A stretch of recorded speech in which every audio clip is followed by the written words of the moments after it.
ഇപ്പോൾ നമ്മുടെ ഒപ്പം കെ പി അഭിലാഷ് കൂടി ചേരുന്നുണ്ട്. കെ പി അഭിലാഷ്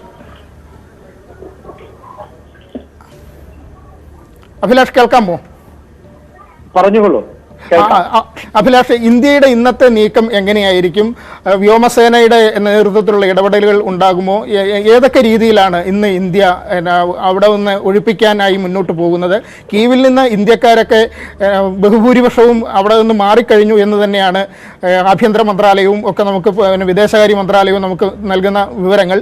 എന്തൊക്കെയാണ് ഇന്നത്തെ നീക്കങ്ങൾ? അനൂപ്, ഇന്നത്തെ ദിവസം വളരെ പ്രധാനപ്പെട്ടതാണ് ഇന്ത്യയെ സംബന്ധിച്ചിടത്തോളം. കാരണം ഇന്നലെ തന്നെ വിദേശകാര്യ സെക്രട്ടറി ഹർഷവർദ്ധൻ ശൃംഗ്ല വ്യക്തമാക്കിയിട്ടുള്ളത് മോസ്കോയിലെ സ്ഥാനപതി സംഘം ഇന്ന് യുക്രൈന്റെ അതിർത്തിയിലേക്ക് പുറപ്പെടുന്നു എന്നുള്ളതാണ്. അത് പ്രധാനമായും സൂചിപ്പിക്കപ്പെട്ടതുപോലെ കഴിഞ്ഞ ദിവസം നമുക്കറിയാം ഇന്ത്യക്കാരെ ഏറെ വേദനിപ്പിച്ച ഒന്നായിരുന്നു ഇന്ത്യൻ വിദ്യാർത്ഥിയുടെ മരണം. അതുണ്ടാക്കിയ വേദനയിൽ നിന്നുകൊണ്ട് തന്നെയാണ് അടിയന്തരമായി പ്രധാനമന്ത്രി വീണ്ടും ഉന്നതതല യോഗം വിളിച്ചത്. ഇതിനുശേഷമായിരുന്നു വാർത്താ സമ്മേളനം. രാത്രി 8 മണിക്ക് വാർത്താ സമ്മേളനം അറിയിച്ചിരുന്നതാണ്. പക്ഷേ ഏറെ വൈകിയാണ് വാർത്താ സമ്മേളനം ഇന്നലെ നടത്തിയത്. അതുകൊണ്ട് തന്നെ കൃത്യമായി ചില തീരുമാനങ്ങൾ എടുത്തതിന് ശേഷം മാധ്യമപ്രവർത്തകരെ കാണുകയായിരുന്നു ഹർഷവർദ്ധൻ ശൃംഗ്ല.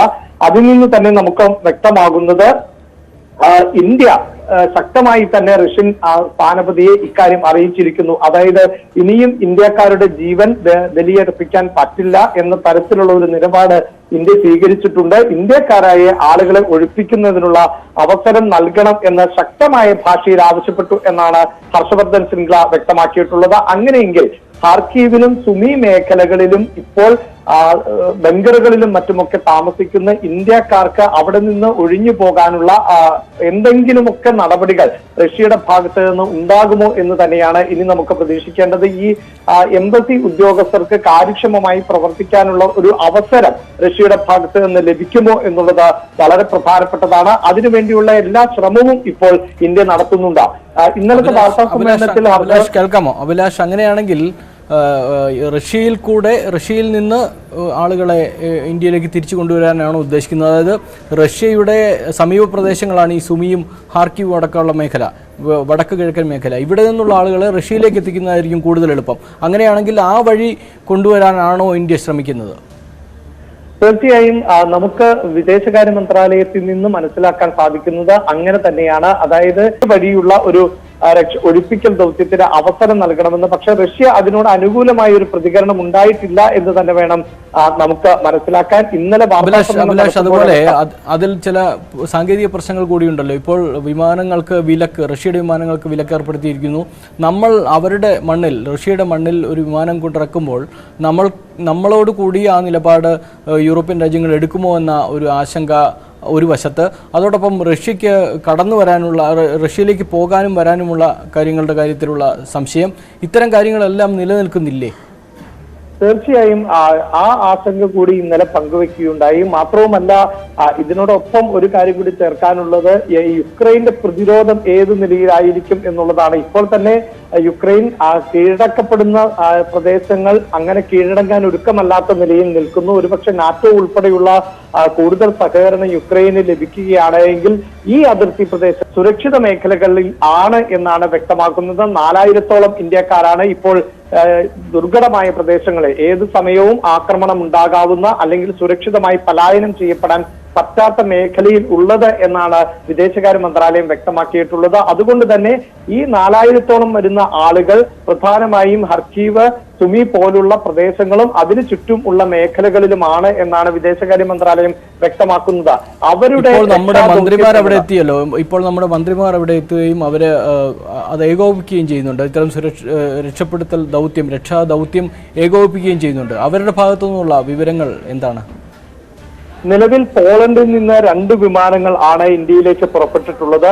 ആദ്യമായാണ് പോളണ്ടിൽ നിന്നുള്ള വിമാനം എത്തുന്നത്. മന്ത്രി VK സിംഗിന്റെ നേതൃത്വത്തിൽ വിദ്യാർത്ഥികളുമായി ആശയവിനിമയം നടത്തി അവർക്ക് കഴിയുന്നത്ര ആത്മവിശ്വാസം നൽകിക്കൊണ്ട് തന്നെയാണ് വിമാനത്തിലേക്ക് ഇവരെ യാത്രയാക്കിയത്.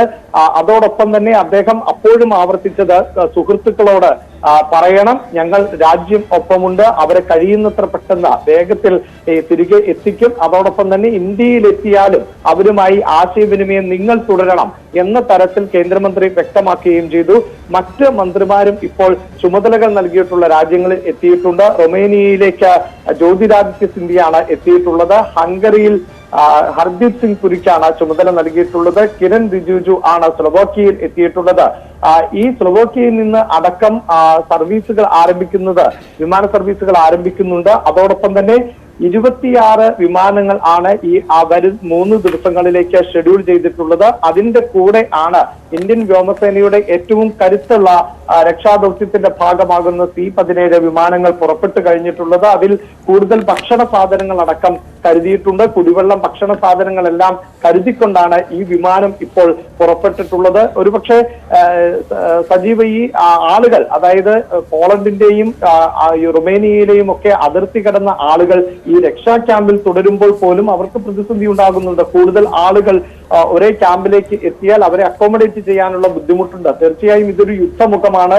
ആ യുദ്ധമുഖത്ത് നിൽക്കുന്ന രാജ്യത്തിന്റെ അയൽ രാജ്യങ്ങളാണ്. ആ രാജ്യങ്ങളും വലിയ പ്രതിസന്ധി നേരിടുന്നുണ്ട്. വലിയ പലായനം, യുക്രൈൻ ജനത തന്നെ പലായനം ചെയ്യുന്ന സാഹചര്യമുണ്ട്. അതുകൊണ്ട് തന്നെ ഈ ക്യാമ്പുകളിലും അധിക ദിവസം തുടരുക എന്നത് സാധ്യമല്ല. അതുകൊണ്ട് തന്നെ ഇപ്പോൾ ക്യാമ്പുകളിൽ എത്തിയിട്ടുള്ള ആളുകളെ പൂർണ്ണമായും ഇന്ത്യയിലേക്ക് എത്തിക്കുക, അത് വളരെ പെട്ടെന്ന് എത്തിക്കുക. അതോടൊപ്പം തന്നെയാണ് ഈ പ്രതിസന്ധി തുടരുന്ന അല്ലെങ്കിൽ സുരക്ഷിതമല്ലാത്ത മേഖലകളിൽ ഉള്ള ആളുകളെ എങ്ങനെ തിരികെ എത്തിക്കാം എന്നത് സംബന്ധിച്ച് വളരെ തിരക്ക് പിടിച്ച ചർച്ചകളും കൂടിയാലോചനകളും നീക്കങ്ങളും നടക്കുന്നത്. ഇന്നലെ എംബസി ഉദ്യോഗസ്ഥർ തുറന്നു പറഞ്ഞ ഒരു കാര്യം, ഇത് യുദ്ധമാണ്, ഒരു ദുരന്തമല്ല. പ്രകൃതി ദുരന്തമാണ് എങ്കിൽ നമുക്ക് എല്ലാ സംവിധാനങ്ങളും ഉപയോഗിച്ചുകൊണ്ട് എയർ ലിഫ്റ്റിംഗ് പോലെയുള്ള സാധ്യതകൾ നമുക്ക് ഈ പ്രദേശങ്ങളിൽ തേടാമായിരുന്നു. പക്ഷേ നിലവിൽ സജീവ് നേരത്തെ സൂചിപ്പിച്ചതുപോലെ വ്യോമപാതകൾ അടച്ചിട്ടുള്ള, എപ്പോൾ വേണമെങ്കിലും ആക്രമണം നടക്കാവുന്ന ഒരു പ്രദേശത്ത് നിന്ന് ആളുകൾ ഒഴിപ്പിക്കുമ്പോൾ അത് അങ്ങേയറ്റം റിസ്ക് ആണ് എന്ന് തന്നെയാണ് എംബസി അധികൃതർ വ്യക്തമാക്കുന്നത്. എങ്കിലും ഇന്ത്യക്കാരന്റെ ജീവൻ എന്നത് വളരെ പ്രധാനപ്പെട്ടതായി മാറുന്നു എന്ന് തന്നെ ഇന്ത്യ വ്യക്തമാക്കിയിട്ടുണ്ട്. ഒപ്പം ഈ ഇന്ത്യക്കാരനായ ഒരാൾ മരിച്ചു എന്നുള്ളത് ലോകരാജ്യങ്ങൾക്കിടയിലും വലിയ അതൃപ്തി ഉണ്ടാക്കുന്ന ഒന്നാണ്. പ്രത്യേകിച്ച് ലോകരാജ്യങ്ങൾ ഈ വിഷയത്തിൽ ഒരു എതിർപ്പ് അറിയിച്ചു കഴിഞ്ഞിട്ടുണ്ട്. ഇന്നലെ തന്നെ അതിനിടെ ആ മൃതദേഹം എത്തിക്കാനുള്ള ശ്രമവും കൂടെ ഇന്ത്യയുടെ ഭാഗത്തുനിന്ന് ഉണ്ടാകുന്നുണ്ടെന്ന് വേണം കരുതാൻ, അല്ലേ? ഇന്നലെ വ്യക്തമാക്കിയിട്ടുള്ളത് ഇന്ന് അതിന്റെ നടപടിക്രമങ്ങളിലേക്ക് കടക്കും ഇന്ത്യ എന്ന് തന്നെയാണ്. നിലവിൽ മൃതദേഹം ഖർക്കീവിലെ മോർച്ചറിയിലാണ് സൂക്ഷിച്ചിട്ടുള്ളത്. മൃതദേഹം ഐഡന്റിഫൈ ചെയ്തിരുന്നു. അവരുടെ സുഹൃത്തുക്കളടക്കം 2 പേർ ഒപ്പമുണ്ടായിരുന്നു. അതുകൊണ്ട് തന്നെ തിരിച്ചറിയുന്ന നടപടികൾ ഉൾപ്പെടെ പൂർത്തിയായിട്ടുണ്ട്. ഇനി മൃതദേഹം തിരികെ എത്തിക്കുന്നതിനുള്ള മറ്റ് നടപടിക്രമങ്ങൾ ആണ് നടത്തേണ്ടത്. ഇപ്പോൾ നേരത്തെ നമ്മൾ സൂചിപ്പിച്ചതുപോലെ തന്നെ ഈ ഖാർക്കീവ് എന്ന് പറയുന്ന പ്രദേശത്ത് നിന്ന് മൃതദേഹം ഏതെങ്കിലും അയൽ രാജ്യത്തിലേക്ക് എത്തിക്കുക എന്നതാണ് ആദ്യത്തെ ദൗത്യം. അതിനുശേഷം മാത്രമാണ് വിമാനത്തിൽ മൃതദേഹവും എത്തിക്കാൻ സാധിക്കുകയുള്ളൂ. അവിടെയും മനസ്സിലാക്കേണ്ട ഒന്ന്, ഈ ഖാർക്കീവ് മേഖല എന്നത് ഇപ്പോൾ രക്ഷാദൗത്യത്തിന് അനുവദിക്കപ്പെട്ടിട്ടുള്ള രാജ്യങ്ങളിൽ നിന്ന് ബഹുദൂരം ഉണ്ട്. ദീർഘദൂരം യാത്ര ചെയ്താൽ മാത്രമേ ഈ അയൽ രാജ്യങ്ങൾ, നമുക്ക് രക്ഷാദൗത്യത്തിന് ഇപ്പോൾ പ്രാപ്തമാകുന്ന രാജ്യങ്ങളിലേക്ക് എത്താൻ സാധിക്കുകയുള്ളൂ.